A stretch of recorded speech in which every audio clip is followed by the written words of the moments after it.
once said, "I wish people would realize anything is possible if you try. Dreams are made if people try."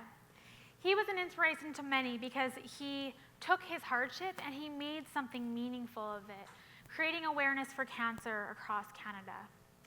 Imagine, if you will, you're out doing something you love, whether you're walking your dog, out for a bike ride with your family, or just rocking out to music in your car.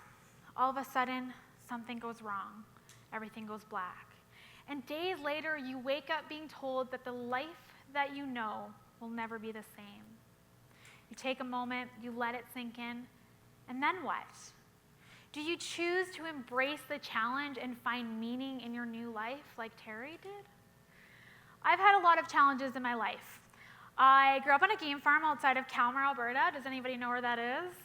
Oh, yay, awesome. It was pretty cool having elk, deer, wild boars, and pygmy goats as pets. While other kids were playing with their dogs or riding their ponies, I was bottle feeding fawns and sneaking into the pen to feed the boars.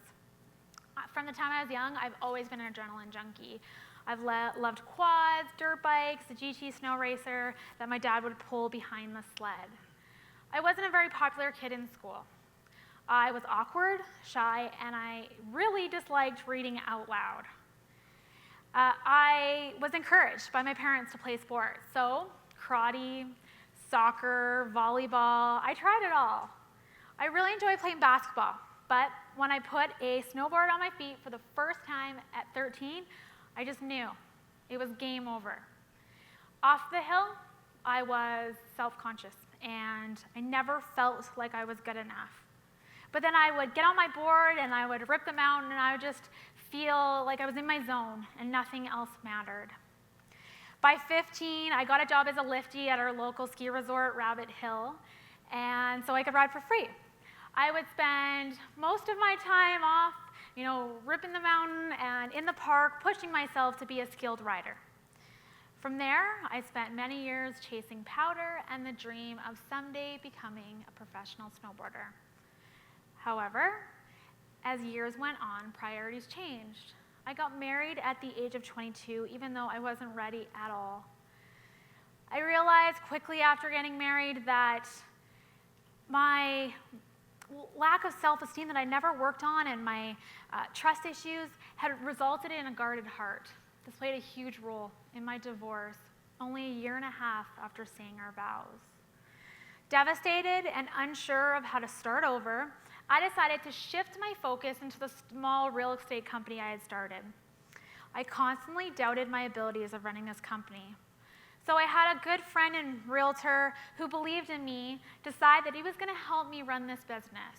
Within weeks, we were expanding out to different cities, hiring employees, and writing a business plan on how to franchise. It was great.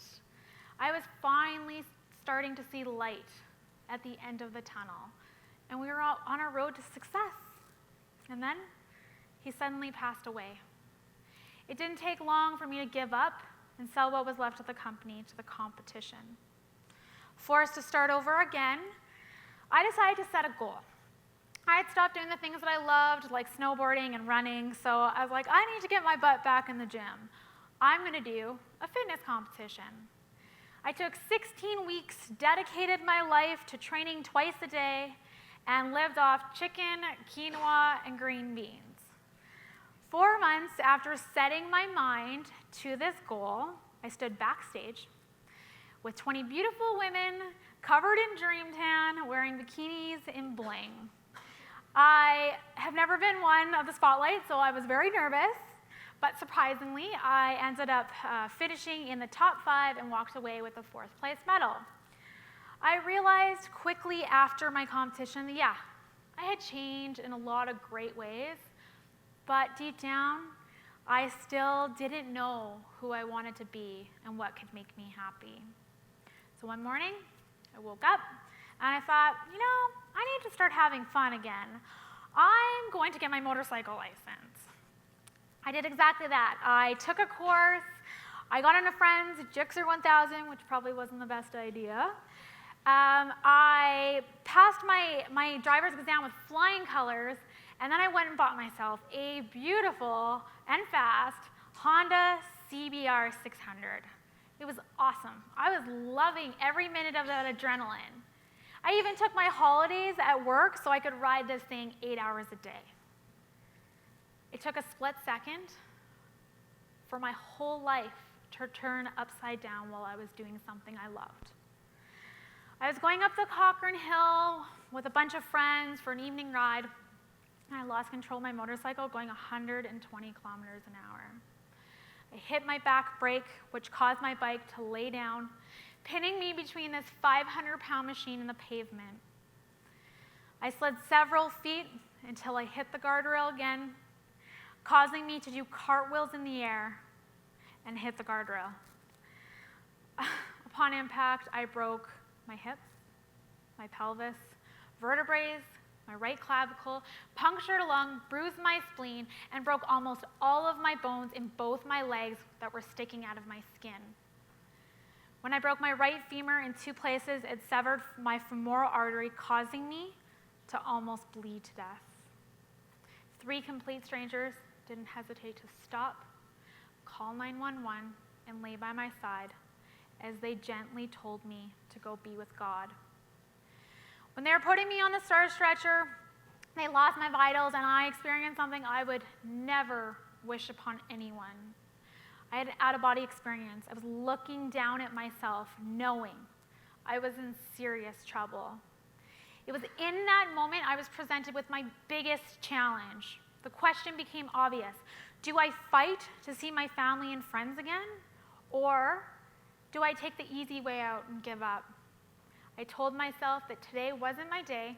I came to, gave the STARS medics my mom's phone number, and I held strong until I got to the hospital. Normally, when you sever that artery, you have about 15 minutes until your body starts shutting down.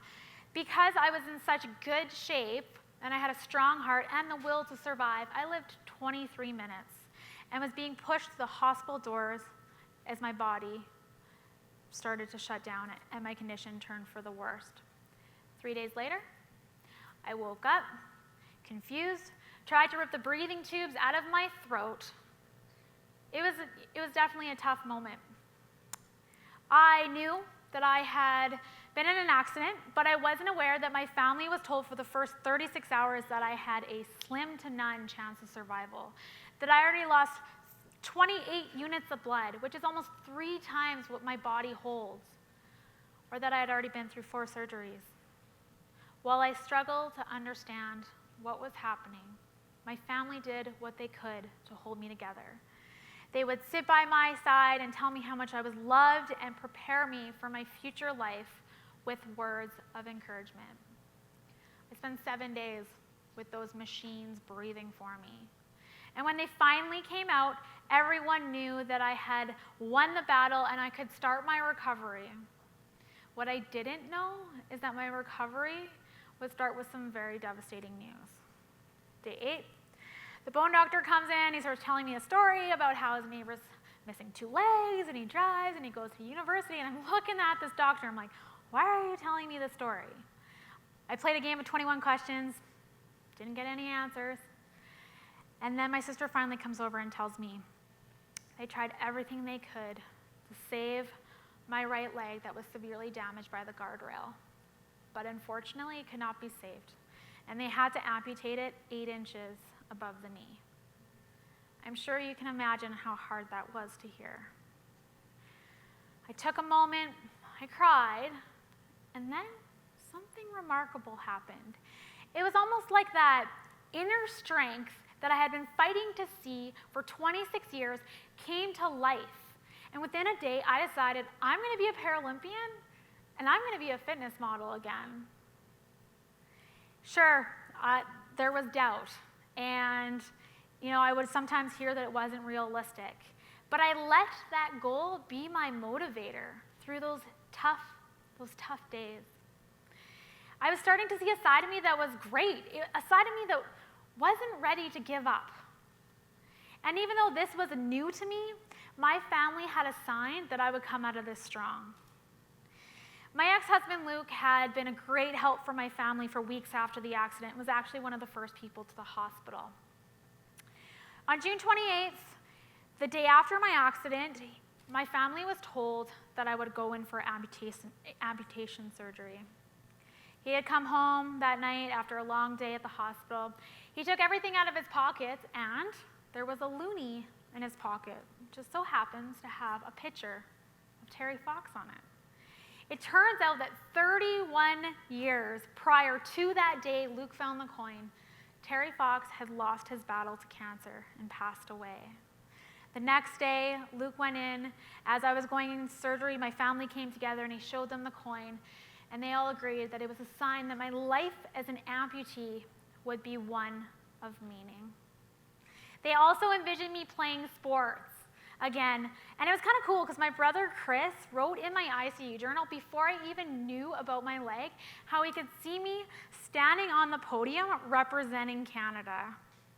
As my dream to become a para-athlete grew bigger and bigger, I actually narrowed my sport down to snowboarding, even though snowboarding wasn't even in the Paralympics at the time.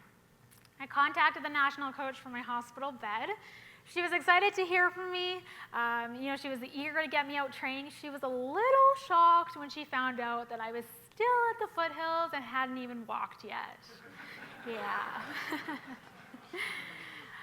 So rehabilitation started with small steps. Sitting up with assistance from my physio for 15 seconds, washing my own hair, or going outside in a wheelchair just to take in the fresh air. 3 months after setting my mind, 3 months after my accident and my bones healing back into place, I got to put on my prosthetic leg and walk for the first time. There are no words to explain how incredible that moment was to be back on 2 feet. I always tell people that as a toddler, you don't remember what it's like to walk for the first time or even sit up for the first time. But as an adult, I got to relive that milestone all over again and feel that joy that every parent feels. I'd be lying if I said I haven't had my hard days. Sometimes I would think that maybe it's just easier to give up. But then I would lay down, I would close my eyes, and I would envision this beautiful life that I could create for myself. And then once my eyes would open, my fire would be fueled again, and I would go back to being determined.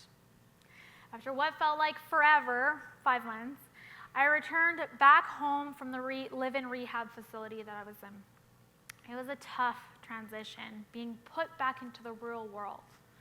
But thanks to 80 episodes of Prison Break and Pizza 73, I figured it out. I was determined to get my independence back, so I started driving again. I would go to the grocery store and I would force myself to bring in the groceries by myself. I even attempted to shovel the sidewalk once. Every day I would hear my late business partner's voice reminding me that when you feel the worst and you try the hardest, you gain the most. One thing that all of my surgeons told me is that I had to wait at least 2 years to get back on my snowboard because the hardware in my hips and pelvis had to heal. Well, I got back on my snowboard 8 months later. I figured that, I'm very stubborn by the way, I figured that if I took pieces of memory foam and I duct taped them around my body, I'd be fine. So I did exactly that. First day at COP was frustrating. I had this prosthetic knee, a sports knee I knew really not much about. My balance was awful, and I wasn't overly confident that the foam would hold. Second day was a lot better. My little sister Claire and I went out to Rabbit Hill, and thanks to the 20 centimeters that Mother Nature had left for us, I got a few carves in. From there, nothing could stop me. I would spend days on the hill learning how to adjust the Fox shocks in my moto knee and how to carve properly. In August, 1 year after my accident, I was invited out to the national team training camp in Whistler on the Glacier. I still struggle to get down the hill, but I proved with my dedication and love for the sport and a newly broken tailbone that I wanted to be on the team. I started as a prospect athlete, competed in my first couple competitions in North America, and I showed the national coach Candace and the high performance director Dustin that I had the heart to be an athlete. In May 2013, 1 year after the International Paralympic Committee announced that they would include snowboard cross in the Paralympics for the very first time, I was offered a spot on the national team. I embraced challenge. I was starting to see the world differently. So within the first 2 years, I also relearned how to walk, run, cycle, swim, ride a motorcycle, hit a baseball, play basketball, wall climb, and do the Dougie. I got back on a dirt bike this summer, and I actually started riding the motocross track in Calgary. And in March of this year, I made my biggest dream a reality when I competed in the 2014 Sochi Paralympic Games, becoming the first ever female Canadian Paralympic snowboarder.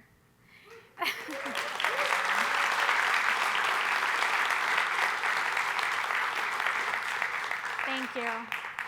When I returned home from the games, I knew that there was one goal left to complete. So, 2 weeks ago, I made my comeback to the fitness stage when I competed against 19 able-bodied girls. I learned something about myself that day. The first time I competed with long legs and perfect skin, I was looking for confidence and happiness. This time I competed with scars all over, missing a leg, and I did it with complete love for myself and strong on the inside and out. If I've learned anything these last 3 years, it's been that for years my life was defined by boundaries and that I was blinded by my insecurities. My accident was a blessing in disguise, and without it, I may have lost myself entirely. Life is a gift, and it offers us the privilege and opportunity to do amazing things. So I challenge you today to push yourself and to break through those personal boundaries. Don't let it take tragedy to change who you are for the better. Allow yourself to work hard for that life that you desire, because at the end of the day, no one else is going to do it for you. Your future is in your hands. And just like Terry Fox said, dreams are made if people try. Thank you.